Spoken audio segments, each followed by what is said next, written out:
దాదాపు 2007వ సంవత్సరంలో జపాన్ మాజీ ప్రధాని షింజో అబే ఆలోచనల నుంచి పుట్టిన క్వాడ్ కూటమి ప్రధాన ఉద్దేశం ఒక్కటే. ఇండో పసిఫిక్ రీజియన్లో చైనా ఏకఛత్రాధిపత్యాన్ని, సామ్రాజ్యవాద కాంక్షను అడ్డుకోవడం. చైనా తన ఇరుగు పొరుగు దేశాల భూభాగాలను ఆక్రమించుకుంటూ చిన్న దేశాలను బెదిరింపులకు గురిచేస్తూ తన ఆధీనంలోకి తెచ్చుకోవాలని చూస్తుంది.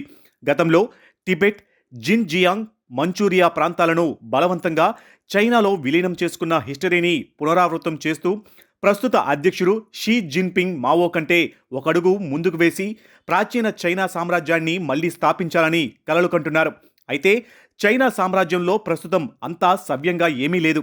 భారీ అప్పుల కొండ, మిలిటరీ ఉన్నతాధికారులపై జరుగుతున్న అంతర్గత ప్రక్షాళనలు, ఆర్థిక మందగమనం చైనాను తీవ్రంగా వేధిస్తున్నాయి.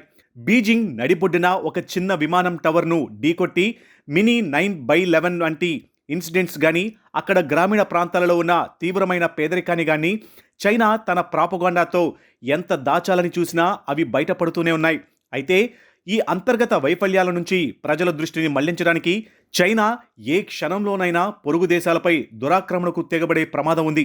అందుకే డ్రాగన్ విధ్వంసకర శక్తిని కట్టడి చేయడం అంతర్జాతీయ దేశాలకు అత్యంత అవసరంగా మారింది.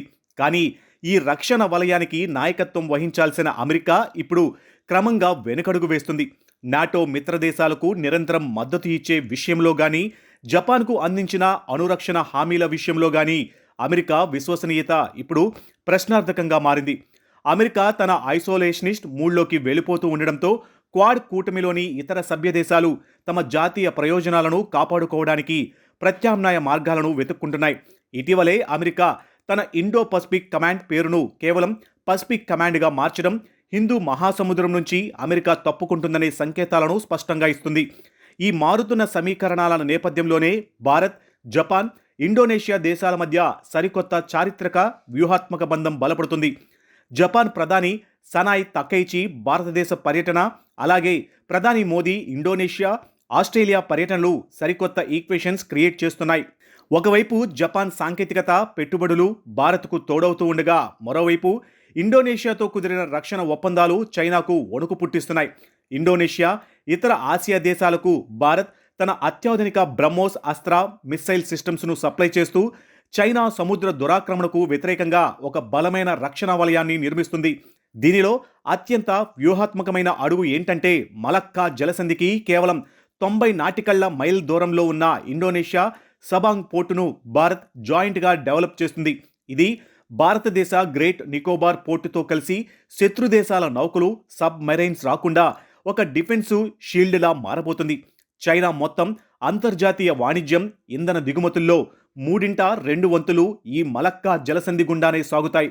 కాబట్టి ఈ రూట్పై భారత్, ఇండోనేషియాలు పట్టు సాధిస్తే అది చైనా ఆర్థిక వ్యవస్థకు నేరుగా చెక్ పెట్టినట్లవుతుంది. మరోవైపు గతంలో చైనా వైపు మొగ్గు చూపిన ఆస్ట్రేలియా కూడా ఇప్పుడు తన తప్పును తెలుసుకుంది. చైనాతో ఆర్థిక సంబంధాల కంటే భారతదేశంతో వ్యూహాత్మక బంధమే ముఖ్యమని గ్రహించి భారత్ ఇంధన భద్రత కోసం యురేనియం సరఫరా చేయడానికి ఆస్ట్రేలియా గ్రీన్ సిగ్నల్ ఇచ్చింది. ఈ పరిణామాలన్నీ చూస్తూ ఉంటే అమెరికా, జపాన్, ఆస్ట్రేలియా, ఇండియాలతో కూడిన పాత క్వాడ్ కూటమి కాస్త ఇప్పుడు జపాన్, ఇండోనేషియా, ఆస్ట్రేలియా, ఇండియాలతో కూడిన సరికొత్త క్వాడ్రిలేటరల్ అలయన్స్గా రూపాంతరం చెందుతున్నట్లు కనిపిస్తుంది. ఇప్పుడు అమెరికా ముందే 2 దారులు ఉన్నాయి. ఐదర్ ఈ కూటమికి కట్టుబడి ఉండడం, లేదా ఒంటరిగా మిగిలిపోయి ఇండో పసిఫిక్ రీజియన్లో తన పట్టును పూర్తిగా కోల్పోవడం. భవిష్యత్తులో ఈ వ్యూహాత్మక పోరు ఎలాంటి మలుపులు తిరుగుతుందో చూడాలి.